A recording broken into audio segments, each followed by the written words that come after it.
Apakah tidak takut orang yang mengucapkan kalimat-kalimat semacam itu? Bahwasanya kalimat itu akan menjadi kalimat yang dia ucapkan terakhir kalinya ketika dia mati. Ada yang gampang menyebut kata babi, ada yang gampang menyebut kata anjing. Memang tampaknya lucu. Tapi berapa banyak kalimat yang dipandang remeh oleh manusia, tetapi itu tidak remeh di hadapan Allah. Bukannya kita sok bijak. Tapi begitulah kita tentunya harus memperhatikan dan harus memperbaiki kondisi. Kalimat-kalimat yang buruk itu sejatinya yang kita khawatirkan adalah kalimat itu bisa jadi menjadi kalimat yang dipandang itu remeh, tapi bisa jadi itu perkara besar di sisi Allah. Karena sesungguhnya kita harus ingat kepada apa yang disabdakan oleh Rasulullah.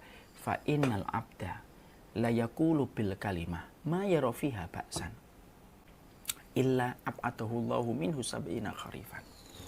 Ada loh orang, kata Rasulullah, mengucapkan satu kata yang dia pandang itu biasa. Ma yara fiha ba'san. Dia memandang itu tidak ada masalah kalimat itu. Tapi dengan kalimat itu Allah tenggelamkan dia ke dalam neraka sejarah 70 musim hanya gara-gara satu ucapan itu. Dan kita kan tidak ngerti. Bisa jadi kita ngomong babi, pada saat itulah kita ini dibenci sama Allah.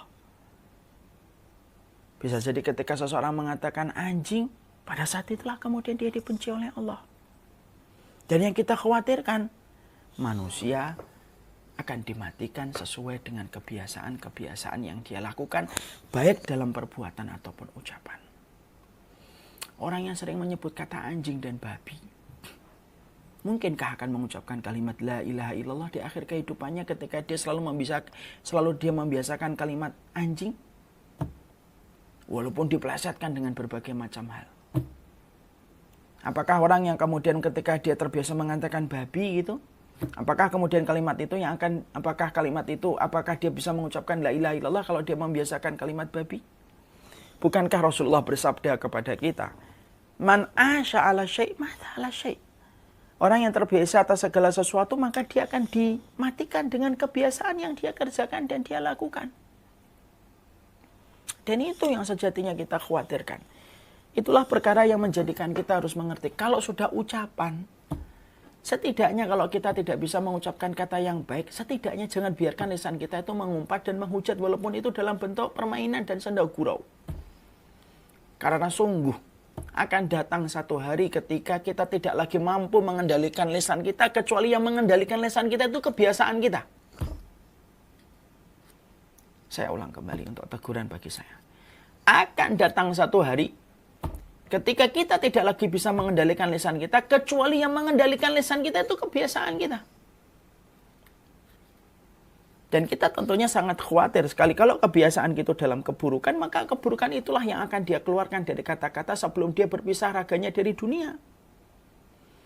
Sebagaimana kebiasaan yang baik mengucapkan subhanallah, walaupun alhamdulillah, walaupun tampaknya tidak keren, walaupun tampaknya tidak prestisius ketika mengucapkan kalimat itu. Kalaupun kita membiasakan itu, semata-mata kita membiasakan itu karena Allah.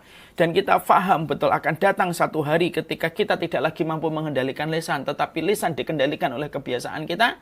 Nah, itulah yang akan mengucapkan kita dengan kata subhanallah walhamdulillah, Allahu akbar, masya Allah. Karena sebejat-bejatnya manusia, tidak ada manusia yang tidak ada manusia yang ingin mengucapkan kalimat-kalimat celaan ketika dia mati. Walaupun dia mungkin bejat seumur hidupnya, fitrah dalam hatinya pasti dia akan tahu.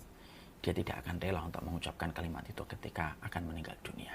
Kalau kita tidak rela mengucapkan kata-kata itu ketika nanti membayangkan kita meninggal dunia, lalu alasan apa kita merelakan diri kita mengucapkan kalimat-kalimat celaan walaupun bernada candaan dan senda gurau?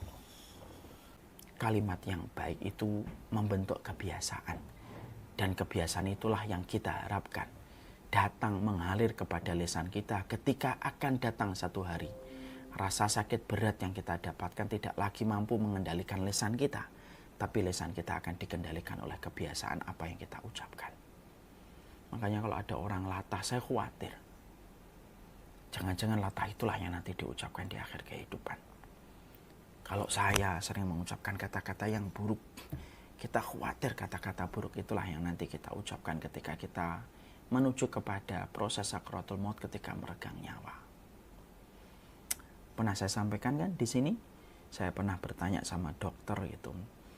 Saya pernah menjumpai bahwasanya dokter itu pernah berkata, di antara ratusan orang yang pernah saya jumpai ketika sakaratul maut, sedikit sekali yang bisa mengucapkan kalimat la ilaha illallah di akhir kehidupannya. Karena salah satunya sangat tergantung bagaimana kebiasaan yang dia ucapkan.